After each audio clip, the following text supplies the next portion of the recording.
Hi everyone, Chris here. So this is Realme's X50 Pro 5G. It just launched today, 5th of May in Europe, and the base model will be selling for €599. So it is a value flagship phone. Now that base model has 8GB of LPDDR5 RAM, 128GB of UFS 3 storage.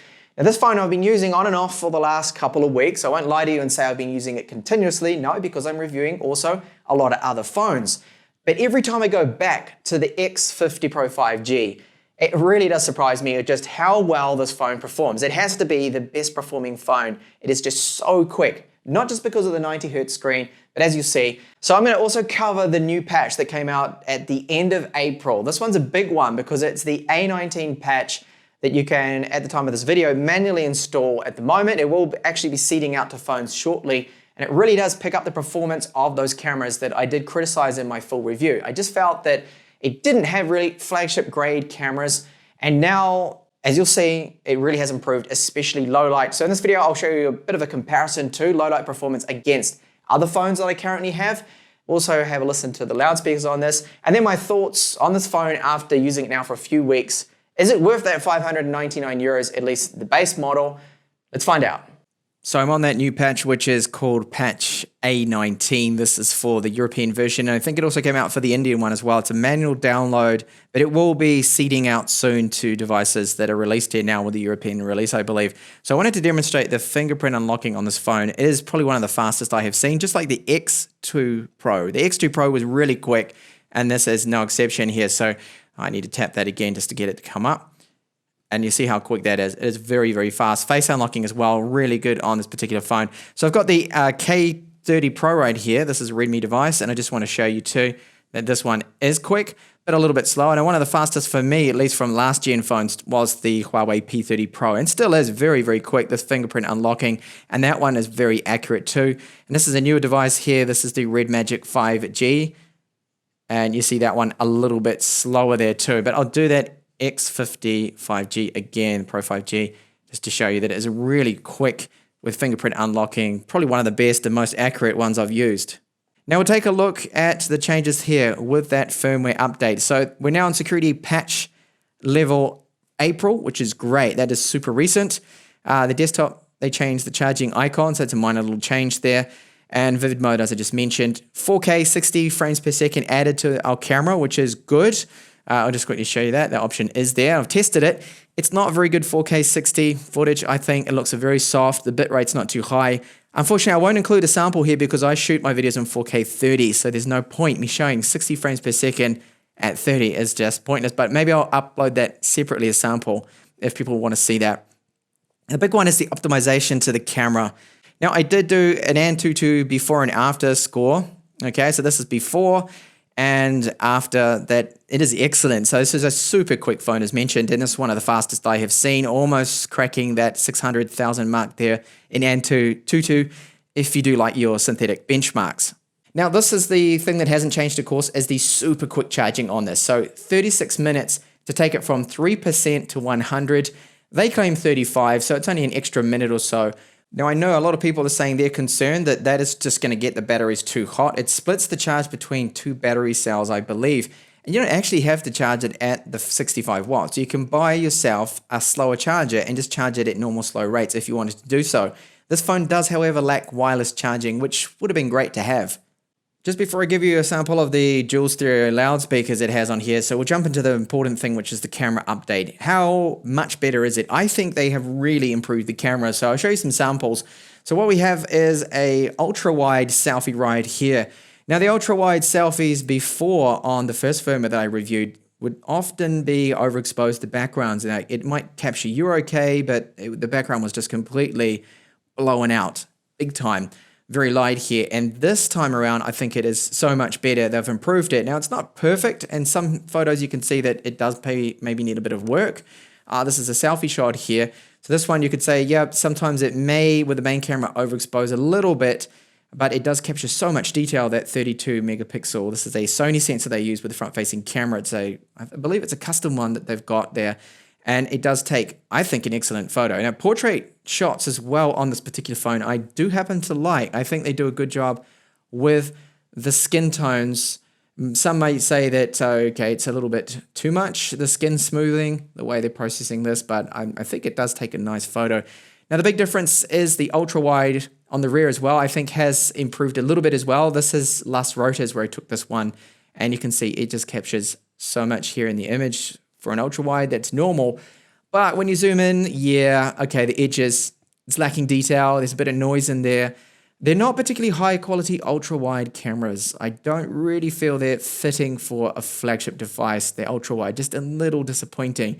Don't get me wrong. I mean, it's great to have them, but the main sensor does a much better job, as you can see right here, of the coast. So we are allowed out actually for 2 hours to exercise. Now it's kind of easing up on the lockdown, so that's great. And then, okay, we've got the 2x optical. It does take, again, a very detailed photo. And you can even go up to, this is 5 times. So that's a combination hybrid, okay? So it's digital and optical zoom. And the results are, yeah, they're okay. It's kind of usable. You can see the tower here. I certainly could not take a photo this good. If it was all digital, it would not look as good as this one right here. And you can see with the ultra wide just how far away I am. And yeah, very good photos. I think that this main camera can take, really detailed. As you have a look at this photo here of Vera, my cat. Lots of detail being captured. So to me, they have improved the quality a lot on the main camera and the selfies. The ultra wide seem to be tweaked a little bit better too, in terms of exposure. But the big difference to me is low light. Okay, so let's have a look at some low light photography here. So these examples I'm showing you here, they're handheld, okay? All right, that's okay. And then you look at the low light, much better. And then you can actually also use what's called the tripod mode then. So you mount it in a tripod that has a long exposure of 47 seconds, I believe it is. So very long, you don't want to move it at all. And then it can capture, I think, some pretty amazing results. Now, when you zoom in, you can see it even managed to pull light where there really is no light. It looks like it's just after sunset. It's kind of crazy that it's that light here. So we're getting to that point now where I think the manufacturers are finally getting low light shots with their night modes as good as Gcam ports. So I don't really think you need to bother with Gcam on this particular phone. And I also went out and took a couple of snaps with some other phones I happen to own. So this is a shot here from the Redmi K30 Pro. Yeah, it's okay. I mean, of course, guys in the comments, yeah, Gcam, of course, you can probably get maybe better than this. It's all right. And here's my Samsung Galaxy S10 Plus. Yeah, that's good, okay. And the same shot using now the Realme X50 Pro 5G, I think looks much better here. So they're really pushing ahead in terms of low light photography, which is good to see. So a welcomed update really with the cameras. Now, what about our video quality? So yes, some improvements here. If you saw the original first review, that often it would blow things out with a lot of overexposure. It's still not quite perfect. Difficult conditions as well because the sun is coming down and setting here, but we still got that great electronic image stabilization with this front-facing camera. And the audio quality, it's a high bit rate that they use, 320 kilobits per second, and the audio to me does sound good. And you can see, yeah, the white here in the sun is blown out because it's trying to capture my face, but if I get back here into the sun, you can see now that's a little bit better. So it's not quite perfect, but they've definitely improved, I think, the video quality here with the front-facing camera at least.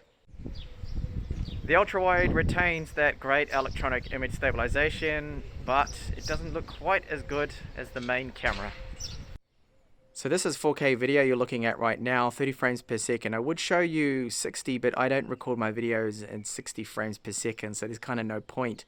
So it does look like they have improved the 4K 30 frames per second video. To me it looks better. Audio quality is very good. High quality microphones, high bit rate.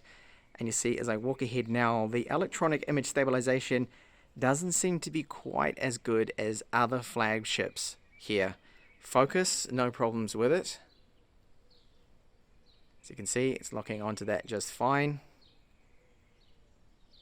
So I think if they can just tweak and make the electronic image stabilization a little better, would have a very good phone here for video quality on the main camera, that is. And if you knock the resolution down to 1080p, we can shoot with the ultra wide, but a huge downgrade in quality. This to me looks very washed out. Ultra wide video, just not great with this sensor here. So this phone has some very good loudspeakers in them. They're dual firing, so the earpiece doubles as a loudspeaker and it does direct the sound out towards you, which is good, great for immersion. And then my Samsung Galaxy S10 Plus, which is this phone right here, also has very good speakers. And I think this S10 Plus sound may be marginally better, but the X50 Pro is almost just as good, and I think a slight bit louder actually, but I'll give you a sample of both of them.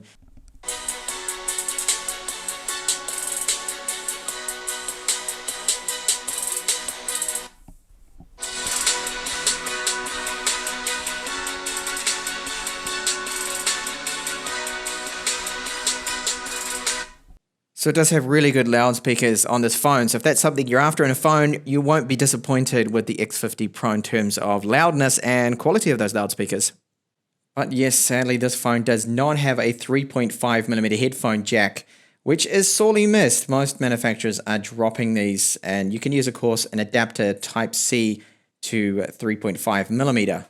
So what it boils down to me is that this overall, I think, is an excellent package. It is a powerhouse of a phone. The performance, not just because of the chipset, is really good. And this is one of the best optimized ROMs I have seen. The launch times, fingerprint reader, super fast charging times. It is just the ultimate speedster of a phone out there for flagships. It's so quick. Now, don't just take my opinion on this. I'm sure all the other reviews out there will be exactly the same. How could they not be? That this phone is a definite champ when it comes to performance. Now, yes, the €599 base price is a bit higher than last year's X2 Pro. Now, the X2 Pro, their last gen flagship with the 855 Plus, still comes highly recommended from me. That is a very good phone as well for the same charging speeds, a very good screen on it. Of course, it is overall a very quick phone. Even though it's the last gen chip, it's still just as fast, really, because of the UI performance. And it now does have Realme UI, which is better than Color OS. Now, the camera, the A19 patch, thankfully to me, the photo quality is now looking a lot better. They can take a very decent shot, I do like. The results from portrait shots, front-facing camera as well is very detailed, good stitching as well with portraits. The ultra-wide is great for group shots, so if you want to get your whole family into a shot, you're taking a selfie, you're holding it up like that, you're going to capture everyone in. There's no more kind of playing around to try and get everyone's head in the shot or cutting someone's face off. But the quality is not the same level as the main camera, of course. That 32 megapixels is very detailed, that Sony sensor they've got in there. Now, one area of weakness I still see is the video quality. To me personally, audio and video is excellent, very rich, high bit rate, 320 kilobits per second, and that is good. But it's just the softness of the video. It's a little bit too soft for 4K, I feel. I've seen this on OnePlus and Oppo phones that I've been reviewing. I think it just tends to be a BKK Technologies, they're all the same company. Just something they do that I hope in the future to sharpen up and give us crisper looking 4K. 4K 60 is also quite disappointing. It's not really flagship level to me. I'll possibly post a sample of that so you can see what it looks like. So overall, this is a very good phone, recommended for the €599. Yes.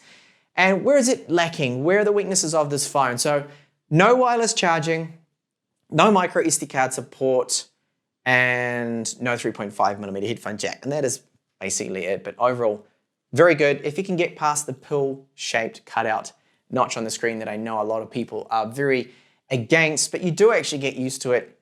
And this is me being a Samsung Galaxy S10 Plus owner with that notch. I've been used to it for a year, and here to me it's, okay, I would rather not have it, but it's there and you do actually get used to it. So thank you so much for watching this follow-up. Make sure you do check out my Realme X50 Pro 5G full in-depth review. That is linked in the description. It's also showing up right now. And thank you so much for watching this video. I'll see you back in the next one.